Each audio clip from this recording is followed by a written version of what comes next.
છે કે મેં તો મારું પદ મોટું હતું એટલે મને કામ મળતા ગયા અને મેં તો ધંધો કરીને પૈસા કમાવ્યો છે, ભ્રષ્ટાચાર કરીને નહીં. જો કે ખેર એમણે ફેરવી તોડ્યું છે.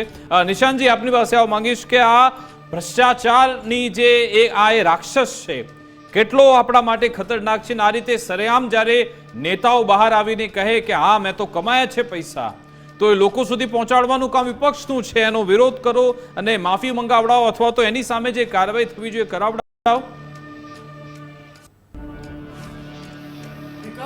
ભાજપના નેતા વિપુલભાઈ પટેલે જે આ બેશરમી અને બેવ્યાજબી ભરેલું જે આ નિવેદન આપ્યું છે, અને એમાં પણ એમની સામે બેઠેલા, મને નથી ખબર કે તમારા વિઝ્યુઅલમાં જોઈ રહ્યો છું કે એમની સામે બેઠેલા મોસ્ટલી ભારતીય જનતા પાર્ટીની વિચારધારા સાથે જોડાયેલા લોકો હશે, પણ આવી રીતે ખડખડાટ હસે છે અને તાળીઓ પાડે છે.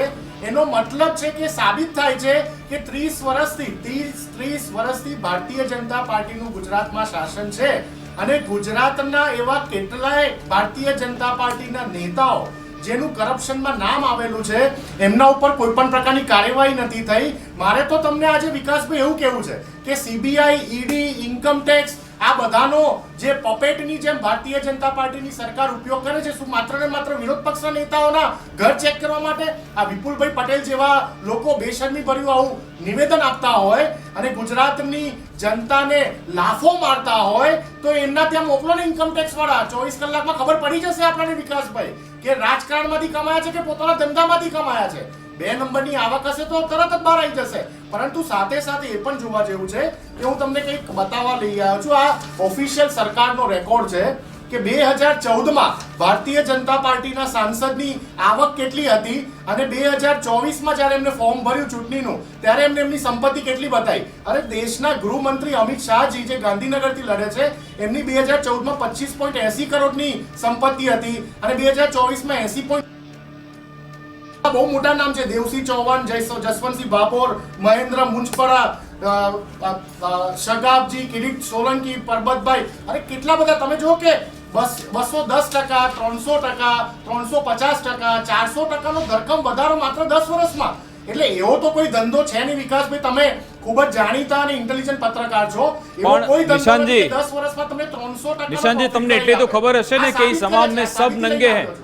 આમાં એવું નથી કે ભાઈ કોઈ એક પોલિટિકલ પાર્ટીના જેટલા પણ એવા રાજકીય નેતાઓ છે, કોઈ પણ પક્ષના હોય, એ બધાના નામ આમાં આવી ચૂક્યા છે. તમે લિસ્ટ લેવા બેસો તેઓને કે ફક્ત ભાજપના મળશે, કોંગ્રેસના પણ મળે છે, આમ આદમી પાર્ટીના પણ મળે છે. હમણાં તમારે હીરાભાઈ જોટવા સતત ટ્રેન્ડિંગમાં છે છેલ્લા 6-7 મહિનાથી.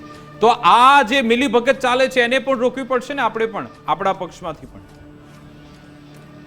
બિલકુલ વિકાસભાઈ, તમારો સવાલ ખૂબ જ સચોટ છે અને હું સચોટ જવાબ આપવા માંગુ છું. હું કોઈ પણ વાવઈ કરવા અહીંયા નથી આવ્યો.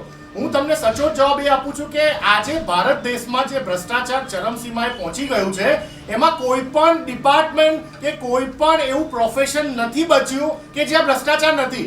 કોઈ પણ પ્રોફેશન નહીં. પછી તમે પોલીસ વિભાગની વાત કરી લો, તમે રાજકારણની વાત કરી લો કે તમે કોઈ પણ પ્રોફેશનની વાત કરો, એક પણ પ્રોફેશન એવું નથી કે જ્યાં ભ્રષ્ટાચાર નથી. પરંતુ કહેવાની ને વિચારવાની બાબત એ છે કે ભારતીય જનતા પાર્ટી 10 વર્ષમાં, તમે જો કે અમારા એક મેમ્બર ઓફ પાર્લામેન્ટે બતાવ્યું હતું કે અમે 50-60 વર્ષ પછી અમારું નવું ઓલ ઇન્ડિયા કોંગ્રેસ કમિટીનું કાર્યાલય બનાવી શક્યા. સાહેબ, આ લોકોએ ખાલી ગુજરાતની વાત કરીએ તો તમામ જિલ્લા અને તાલુકા પંચાયતોમાં જો. નિશાંતજી, તમે જે પ્રોફેશનની વાત કરી તો હું બીજા પ્રોફેશનની બી વાત કરવા માંગુ છું.